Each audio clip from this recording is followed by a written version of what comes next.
오늘 증시는 다시 리스크 온 모드로 전환된 걸까요? 비트코인은 11만 달러 선을 회복했고 나스닥은 연말 랠리를 예고하듯 사상 최고치 근처에 있습니다. 월가 대표 강세론자 펀드 스트레스의 톰리는 이건 아직 시작일 뿐이라고 말합니다. 올해 S&P 500은 이미 15% 넘게 상승했습니다. 하지만 톰리는 연말까지 최소 플러스 4%, 많게는 플러스 10% 추가 상승을 예상합니다. 그 근거는 뚜렷합니다. 미 연준이 9월부터 금리 인하 사이클에 들어섰기 때문입니다. 지난 50년 동안 동결에서 인하로 전환한 시기는 단 2번 1998년과 2024년. 그리고 두 시기 모두 유동성이 본격적으로 시장에 돌아왔던 랠리의 시작점이었습니다. 이제 시선을 크립토로 돌려보죠. 10월 10일 미중 무역 긴장으로 5년 내 최대 규모의 강제 청산이 일어났습니다. 그런데 놀랍게도 비트코인은 단 3에서 4% 하락에 그쳤습니다. 톰 리는 말합니다. 금시장에서 이런 일이 벌어졌다면 모두가 가치 저장 수단으로 인정했을 것이라고요. 비트코인은 바로 그 검증을 통과했습니다. 현재 비트코인과 이더리움의 미결제 약정은 사상 최저 수준. 레버리지 잔재가 대부분 제거된 가벼운 차트의 기술적 신호는 상향 전환 중입니다. 즉, 언제든 랠리로 이어질 수 있는 준비된 시장입니다. 전통 금융권의 태도도 바뀌고 있습니다. JP모건은 최근 암호화폐를 담보로 인정할 수도 있다고 밝혔습니다. 이건 단순한 발언이 아닙니다. 담보 인식이 바뀌면 기관자금 유입의 파이프라인이 열리는 것이죠. 이더리움의 펀더멘털 역시 견조합니다. L1과 L이 전반에서 스테이블코인 결제 및 정산 트래픽이 폭발적으로 증가 중입니다. 하지만 가격은 아직 이를 따라가지 못하고 있습니다. 가격은 느리고 펀더멘털은 빠릅니다. 그 괴리가 줄어드는 구간, 바로 연말 랠리의 가능성입니다. 톰 리의 결론은 명확합니다. 이더리움 한 개 사는 것도 어려워질 날이 온다. 이 말은 단순한 가격 전망이 아닙니다. 심리적 저항선이었던 ETH의 체감 가치가 시장 구조상 더 무겁게 느껴질 만큼 수요의 질이 바뀌고 있다는 뜻이죠. 레버리지는 정리됐고 유동성은 돌아오며 사용성은 쌓이고 있습니다. 결국 가격은 그 방향으로 수렴해왔고 이번에도 다르지 않을 가능성이 큽니다. 지금 시장은 조용하지만 그건 끝이 아니라 시작의 정적일지도 모릅니다. Let's start right there. Bitcoin as a leading indicator. What's it indicating now? Well, Bitcoin has been 1 month ahead of the S&P at every step this year. In January, it peaked before the S&P. It bottomed before the S&P in April. It made a new high in May, a month ahead of the S&P. And in early July, on July 9th, Bitcoin had a breakaway upside move, gaining more than 10%. That means that in this month, I think the S&P is going to have a breakaway move to the upside, towards 6,600. Interesting, which sort of takes us to where you think the S&P is going to be priced for the year. Well, I think that at least 6,600 is a minimum, because if we're making 6,600 in the next few weeks, then I think that probably 7,000 is a level we could touch by the end of the year. Really? Yeah. What propels us to that?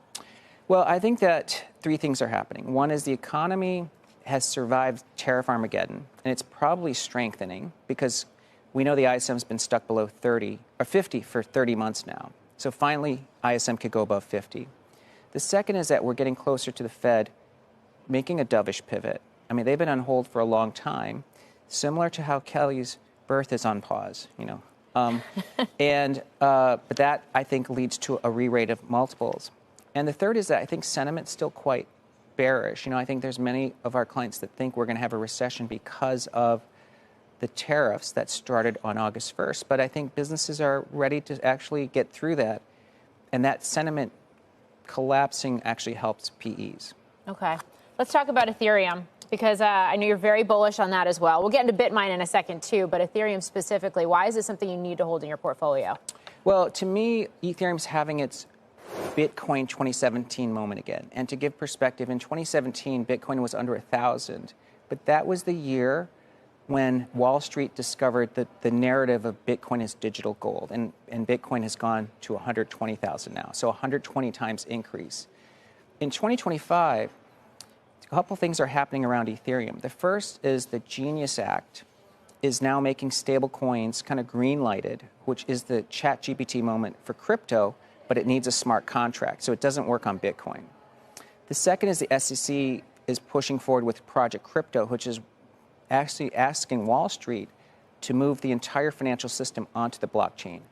Ethereum is the preferred choice for Wall Street because it's had zero downtime since inception, matching what the banks want, 100% uptime.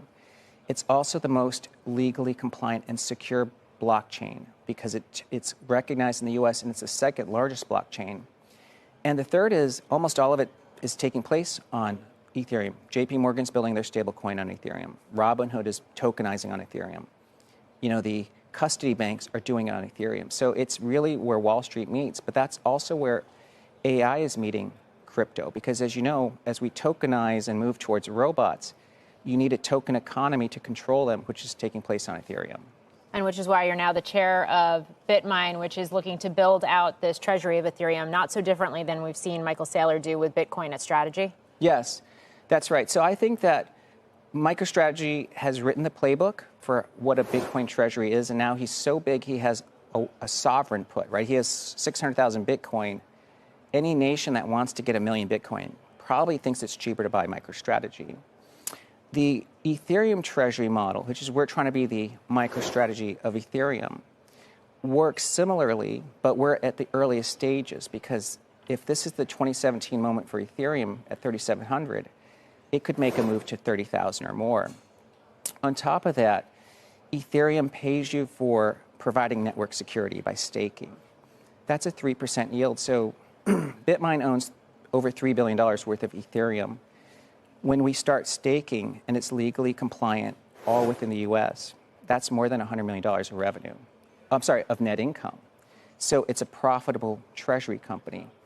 And we've been able to grow our holdings of Ethereum from roughly $4 per share in 30 days ago to over $25 today. So it's adding about 80 cents to $1 worth of ETH every day. Interesting. I mean, when I think about Strategy, it is really it's the whale in the Bitcoin market just because they have been buying up so much Bitcoin. So if BitMine is taking a similar approach to Ethereum, where do you see prices for Ether going? Well, I looked at some research from Sean Farrell, who's our head of digital asset strategy, and he put out a presentation about Ethereum today. So he thinks the ratio of Ethereum to Bitcoin could go back to its 2021 highs, which is about 0.14. That would value Ethereum today at around 16,000, and it's currently 3,700. So he's just saying Bitcoin ratio versus ETH, let's get back to where it was 5 years ago, which makes sense because it's a better story today than it was in 2021, and that gets you, close to 16,000.